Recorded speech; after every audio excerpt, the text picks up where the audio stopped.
Hi, నా పేరు భావన. పెళ్ళి చేసుకుంటున్నందుకు హ్యాపీగా ఉంది. At the same time mummy డాడీని వదిలేస్తున్నందుకు చాలా బాధగా ఉంది. ఇన్ని రోజుల నుంచి డాడీ కాలి మట్టంటకుండా పెంచాడు. అత్తయ్య వాళ్ళు కూడా మంచిగా చూసుకుంటారని చెప్పేసి డాడీ ఇస్తున్నారు. ఇంట్లో ముగ్గురమే ఉంటుండే, ఇప్పుడు ఇంకో వ్యక్తి యాడ్ అయిపోయారు. Feeling very happy to that. Praveen నన్ను డాడీలానే చూసుకుంటాడు అని అనుకుంటున్నా. ఫస్ట్ టైం చూసినప్పుడే అర్థమైంది డాడీలానే చూసుకుంటారని. పాపను చిన్నప్పటి నుంచి ఎంతో అల్లారు ముద్దుగా పెంచుకున్నాము.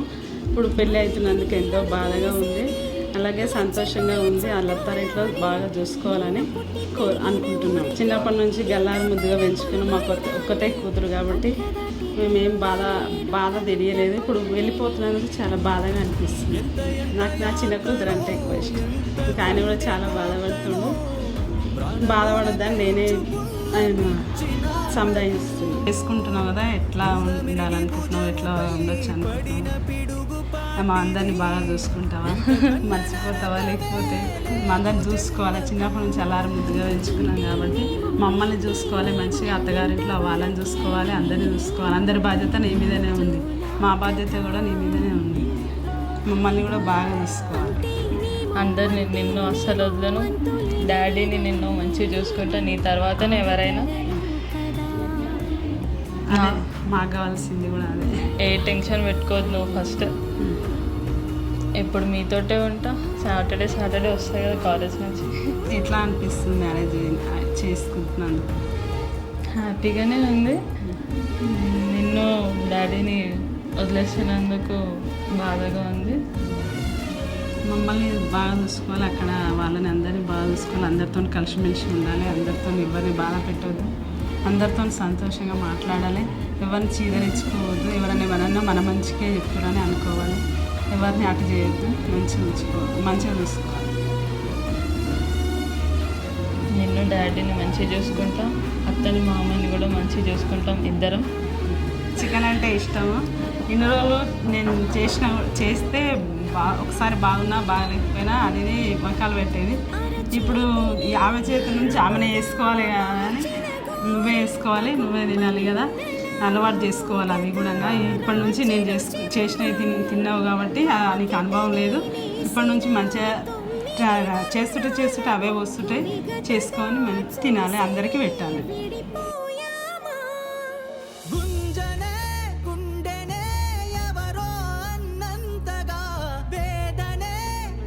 అలా ముద్దుగా పెంచుకున్నా. నాకు ఒక్కతే పాప కాబట్టి, ఇద్దరు చనిపోయారు కాబట్టి ఈ అమ్మాయిని ఎంతో అల్లారు ముద్దుగా చూసుకున్నా. ఏ ముడితనం చేసినా గారాభంగా చూసుకున్నా.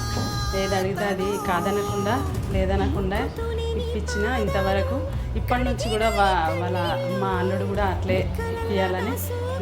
గారాభం ఎక్కువ ఉంది మా పాపకి, ఒక్కతే కాబట్టి. ఒక తోడు ఉంటేనేమో అన్నీ తెలుస్తుండే, పాపకి ఏ తోడు లేదు కదా, కొంచెం తెలియదు, అన్నీ సర్దిద్దుకోవాలి మా అల్లుడే అని. మా అల్లుడు, మా ఆడపిల్ల, మా అన్నగారు అందరూ అర్థం చేసుకోవాలి, నా బిడ్డను మంచిగా చూసుకోవాలని నేను అనుకుంటున్నా. పెళ్ళి చేస్తున్నా కాబట్టి నాకు కూడా ఎంతో బాధగా అనిపిస్తుంది, బాధగా కూడా ఉంది.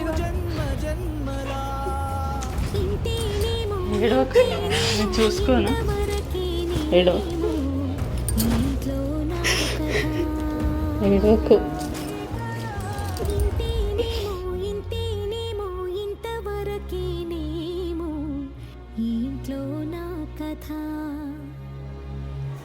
చిన్నప్పటి నుండి బాగా గారంగా పెంచినాం, కాళ్ళకు మట్టి అంటకుండా పెంచినాం. ఇప్పటి వరకు ఆమె కావాల్సిన కూడా అండి ఇప్పించిన. కానీ మ్యారేజ్ అంటేనే చాలా బాధాకరంగా ఉన్నది. మన దీని నుంచే మొత్తం అవుట్ అయిపోతుంది మొత్తాన్ని. కానీ తర్వాత ఇలా ఉండాలంటే మంచిగా ఉండాలని నా కోరిక. మా బాబుని మంచిగా పెంచి పెద్దగా చేసిన. ఇప్పటి వరకు ఫీజులు అంటే అవి అంటే ఇవి అంటే ఇప్పటి వరకు మంచిగా పెంచుకొని పెద్దగా చేసిన, బాగానే ఉండే. కానీ ఇప్పుడైతే తర్వాత మ్యారేజ్ చేస్తా అంటే చాలా బాధాకరంగా ఉన్నది. చాలా మైండ్ అంతా ఖరాబ్ అవుతుంది ఒకసారి ఆలోచన చేస్తే. కానీ పెళ్ళి చేస్తున్నాం ఇప్పుడు, కానీ ఆ తర్వాత బాగా మంచిగా చూసుకుంటే మంచిగా అనిపిస్తుంది. కానీ తర్వాత అట్లానే ఇప్పుడు వెళ్ళిన తర్వాత కూడా బాగుండాలి, మంచిగా చూసుకోవాలి. ఈ అల్లుడు కూడా మంచిగా ఉంటాడు అన్నట్టు మనం ఇస్తున్నాము. మనం ఒకటే కూతురు మనం పెంచి పెద్ద చేసిన ఇప్పటి వరకు అలా చాలా బాధాకరంగా ఉంది. ఇప్పటి వరకు పెళ్ళి అంటే ఏదో తెలియకుండా హాస్టల్కి వెళ్ళి గోలుకొచ్చే పెళ్లి చేస్తున్నాయి. ఇప్పుడు ఎన్నదే తీసుకొచ్చిన హాస్టల్ నుండి మంచిగా చూసుకోవాలి, మంచిగా ఉండాలి, మంచిగా అక్కడ వెళ్ళినా కూడా చదువు కంప్లీట్గా చేయాలి. నా ఒక డ్రీమ్ ఒకటి, చదువు ఒకటే, డాక్టర్ అనేది నా పెళ్ళి. మనం అక్కడికి వెళ్ళాక మనం మర్చిపోతుండాలి. అమ్మాయి ఏందనేది అర్థం చేసుకోవాలి, వాళ్ళని కూడా బాగా చూసుకోవాలి. అతను కూడా చాలా మంచిగా ఉండాలని అంటున్నాను. డాడీ నన్ను చిన్నప్పటి నుంచి కాలు మట్టంటకుండా పెంచిండు. వదిలేసినందుకు చాలా బాధగా ఉంది. హాస్టల్ ఉంటే ప్రతి సండే, ఒక్కరోజు సండే కూడా వదిలిపెట్టకుండా వస్తుండే. ఎవ్రీ సాటర్డే వెళ్తుండే ఇంటికి. ఒక్క సండే చూడకుండా డాడీ ఉండలేకపోతుండే. నేను వెళ్తున్నాను, బాధపడకు డాడీ, ఇప్పుడు నీతోనే ఉంటాం, నిన్ను మమ్మీని చూసుకుంటూనే ఉంటాం.